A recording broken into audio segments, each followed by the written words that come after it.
begitu kental dengan budayanya, tapi saya lihat hukum adatnya juga tidak begitu berjalan. Kita punya raja bidel dan sebagainya, tapi tidak berjalan. Kan seperti itu ya. Ini memang yang harus kita kembangkan, bukan hanya wacana. Kalau tidak, memang tidak akan permasalahan-permasalahan hukum terutama masalah pertanahan tidak akan bisa selesai di Dusun Kabupaten Samosir. Itu kualifikasi pertama terkait dengan pengakuan kepemilikan atas tanah. Yang kedua terkait peralihan hak atas tanah. Nah, ini tadi peralihan ini. Tidak peralihannya diwariskan atau dihibahkan atau diberikan, tapi tidak kita balik namakan. Ke depan kan jadi permasalahan nih. Seperti itu. Kemudian terkait pembebanan hak, misalnya dibebani hak tanggungan, dijadikan jaminan. Kan ini jadi permasalahan. Kalau ada mau dieksekusi dan sebagainya, kemudian pendudukan eks tanah seperti kelir, ini mungkin tanah yang dulu zaman penjajahan Belanda mungkin bisa mobil, mungkin tidak terlalu ada mungkin kami ketahui. Inilah klasifikasi permasalahannya. Nah, setelah kita tahu klasifikasinya, apa sih subjek sengketa tanah ini? Jadi sengketa tanah ini kan, sengketa tanah ini menimbulkan subjek hukum antara siapa saja. Yang pertama sengketa tanah antar warga. Itu mungkin yang di kampung Bapak ya. Nah, berarti antar warga. Tadi yang saya sampaikan di Pamurun, abang adik. Yang penting antar warga. Itu biasa masalah dari waris, masalah berselau tadi, masalah ini antara yang warga nih sengketanya. Kemudian ada yang kedua, sengketa tanah antara pemerintah dengan warga. Ya kan, pemerintah dengan warga ini berarti biasanya menyangkut pengadaan tanah untuk kepentingan umum. Misalnya nih yang lagi berjalan alur Tanah Bonggol. Itu yang sedang kita juga dampingi Ambarita. Nah, kemarin masalah yang mana kepala desa Tanjungan ada tadi ya, yang Ekna Tonang ya.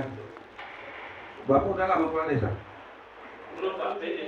Belum kan? Nah, kemarin masalah Ekna Tonang kita dengan BPN juga sempat juga antara warganya dengan ini. Itu karena itu aset Pemkab. Jadi itu jadi sengketa ini bukan hanya antar warga masyarakat, tapi juga dengan pemerintah. Kemudian sengketa yang berkaitan dengan pengelolaan sumber daya alam. Nah, ini misalnya itu yang ramai misalnya PT TPL, nah ya kan, misalnya terkait dengan pengelolaan galian C. Ya, ini sengketa-sengketa yang mungkin bukan hanya dengan warga, tapi pengelolaan sumber daya alam mendapatkan izin dan lain sebagainya. Nah, kemudian proses penyelesaian sengketa tanahnya. Jadi ada dua pilihan proses penyelesaiannya. Proses penyelesaian sengketa secara non litigasi, mediasi ini di luar persidangan. Tentu kita semua akan mengupayakan ini terlebih dahulu. Di luar persidangan inilah bisa tadi pemuka adat, bisa tokoh-tokoh masyarakat, terutama kepala desa, dimediasi di luar persidangan. Misalnya ada permasalahan wilayah sengketa dengan ini, dimediasi dulu. Sebenarnya sebaiknya seperti itu, dimediasi dulu. Apalagi kita di sini yang kental dengan budaya adatnya, coba selesai tidak selesai, baru jika memang tidak tercapai kesepakatan dibawa ke jalur litigasi, persidangan. Nah, bagaimana jika ada yang ingkar misalnya, sudah dimediasi sepakat, dia nggak terima, dia bawa ke persidangan, kan seperti itu. Ya, nanti pengadilan itu tidak berhak Pak dia menolak.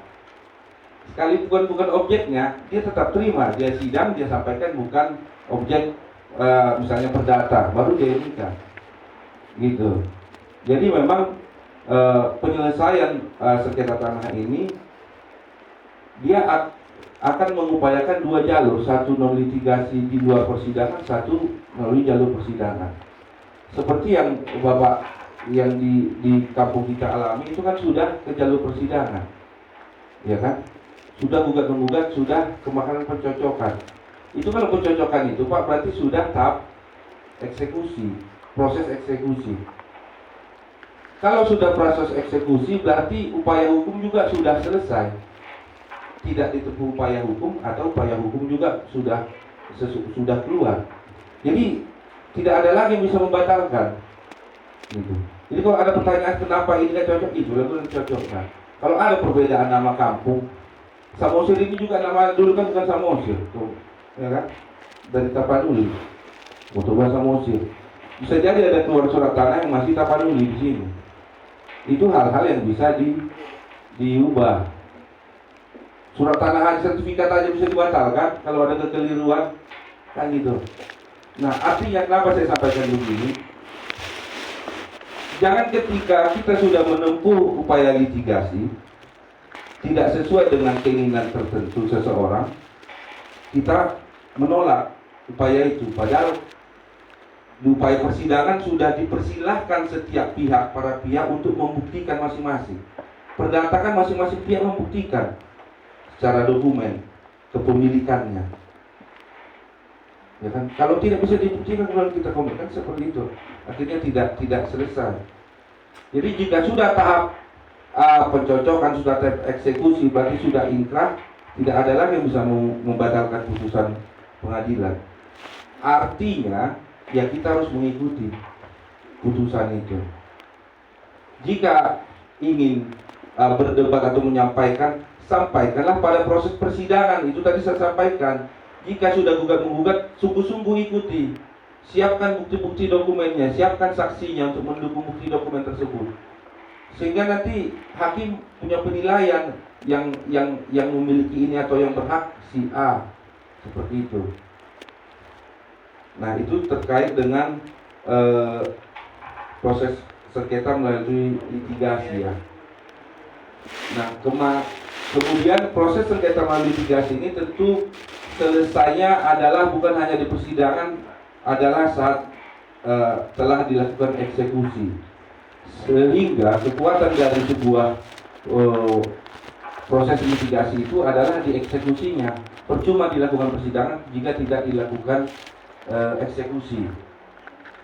Nah, jadi tolong Bapak Ibu Kepala Desa sampaikan kepada masyarakat di desa, jangan hanya asal misalnya ada orang mau menyampaikan udah gugat aja, ya kan? Dia iyalah gugat aja, tapi dia nggak tahu, dia nggak punya pun bukti yang mendukung gugatannya. Konyol Pak, kalah nanti. Belum lagi mafia di Samosir ini kan, mafia tanah, udah tahu orang Bapak kan? Aku sama Bang Fajri ini gugat menggugat atas objek yang satu, padahal bukan tanah kami berdua nih. Dimenangkan pengadilan antara kami dua bagi dua kami, ya kan? Kan udah jumpa juga orang Bapak orangnya Samosir ini. Kan gitu yang terjadi. Siapa yang paling banyak akan berurusan dengan hal tersebut? Ya memang Bapak Ibu Kepala Desa. Memang sangat rentan Pak. Nah, nanti kita sampaikan kenapa sangat rentan. Nah, upaya pencegahan sengketa, konflik dan perkara pertanahan. Ini tolong juga, ini hal-hal yang sangat sederhana, tapi biasanya awalnya bertolak dari hal ini. Yang pertama, lakukan pendaftaran hak atas tanah atau mengurus sertifikat tanah. Apabila tanah tersebut masih berupa hak atas tanah menurut hukum adat atau hukum perdata, maka lakukan konversi hak dan pendaftaran tanahnya hingga terbit sertifikat hak atas tanah tersebut. Misalnya udah menang kita gugat-menggugat, tapi nggak disertifikatkan juga, kan gitu dia. Jadi sampaikan ke masyarakat untuk lakukan pendaftaran hak atas tanah. Jika misalnya masih ragu dia di tanah ada atau nggak apa-apa, sampaikan dulu ke BPN. Nanti kan prosesnya ada prosesnya. Disampaikan teman-teman BPN, oh ini perlu disampaikan. Mentok di mana? Ternyata ada yang komplain. Oh berarti kita coba mediasi dulu di desa. Tidak bisa ya udah kita ke pengadilan. Gitu. Jadi tetap harus dilakukan upaya pendaftaran hak atas tanah. Apalagi sekarang sudah ada program PTSL. Saya nggak tahu di wilayah mana saja masuk. Itu kan program pemerintah yang sangat bagus. Jadi sayang jika juga tidak dimanfaatkan. Kemudian, nah ini satu lagi, simpan baik-baik sertifikat tanahnya. Ini hal sederhana Pak. Pernah saya waktu tugas di Langkat dulu, dikasihnya sertifikatnya sama yang jaga kolam udangnya untuk ngurus apa gitu. Yang punya tambak ini di Jakarta disertifikatkan sama kawan. Bermainlah dengan oknum tertentu ya. Jadi masalah. Balik dia nggak ada tanahmu katanya. Ini tanahku ini atas namaku katanya. Kan gitu. Jadi sertifikat ini sudah sertifikat pun harus kita simpan baik-baik. Jangan sembarangan memberikan, menunjukkan. Karena ini kan tanah ini kan harta yang semakin tahun akan semakin tinggi nilainya. Jadi setelah ada sertifikat, sampaikan untuk disimpan baik-baik. Nanti enggak pun orang, keluarga kita nanti ngajukan ke bank.